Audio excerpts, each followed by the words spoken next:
Picture this. You walk into a boardroom, your sanctuary of trust, family, colleagues, allies, only to hear the words that fracture your reality. Your services are terminated. For Elise Marrow, this wasn't just a dismissal.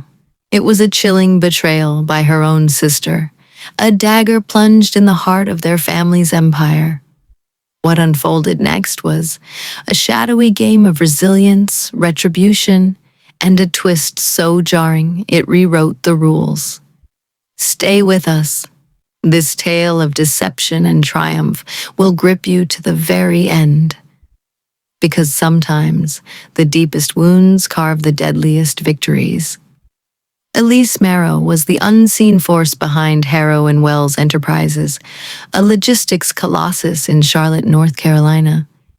At 45, she'd spent 15 years transforming a crumbling family business into a national juggernaut.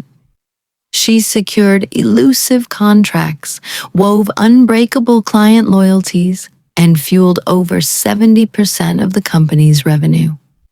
But in the dim corners of power, her sister Clara, the newly crowned CEO, was plotting. Clara, with her polished charm and boardroom finesse, was the company's gleaming facade. Elise was its pulsing core, a truth Clara couldn't stomach. In a boardroom heavy with hushed murmurs and furtive glances, Clara struck, "Vacate your office by tomorrow." Elise left, her face a mask of calm, but beneath it, a question burned like a fuse. Why now? Little did she know, this treachery was only the opening move in a far darker game. 5 years earlier, Elise had glimpsed the storm on the horizon. Her father, the company's founder, always favored Clara despite her strategic shortcomings. Sensing the threat, Elise covertly established Pinnacle Solutions LLC, a consulting entity that quietly absorbed all major client contracts. On the surface, it was a procedural efficiency. Beneath, a meticulously crafted shield.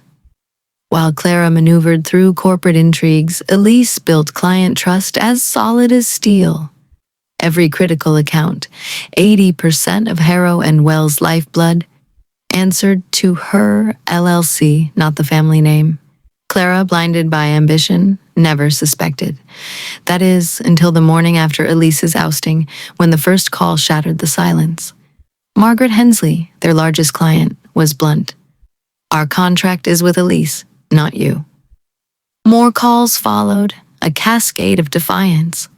By 8 a.m., Clara was unraveling, her voice tight with panic as she demanded answers. Elise's response was a cold, calculated strike. "Check the contracts, Clara. The clients belong to me." This wasn't vengeance. It was the spark of something unstoppable. And the true twist lay in wait, coiled and ready. Hours later, Elise's assistant, Nora, defected from Harrow and Wells, her loyalty unwavering. Then Marcus, the operations director, brought half the team into the fold. Pinnacle Solutions wasn't a contingency. It was a rebellion rising from the ashes. Clients representing 80% of Harrow and Wells' revenue swore allegiance to Elise, fueling a company forged in defiance. But the real shock detonated at an emergency board meeting. Clara, her voice trembling with rage, accused Elise of sabotage, clamoring for a lawsuit. The board's response was swift and merciless. They'd greenlit Elise's LCC years ago. In a desperate gambit, they offered a multi-million-dollar deal to tether Elise's firm back to them. They'd cast her out only to beg for her return.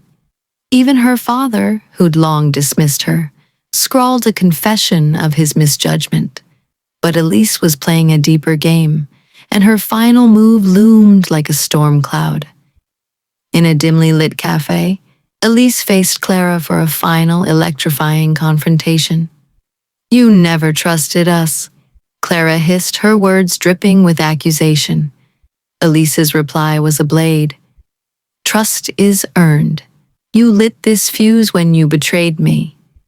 3 months later, Pinnacle Solutions clinched a $45 million contract, eclipsing Harrow& Wells' entire empire.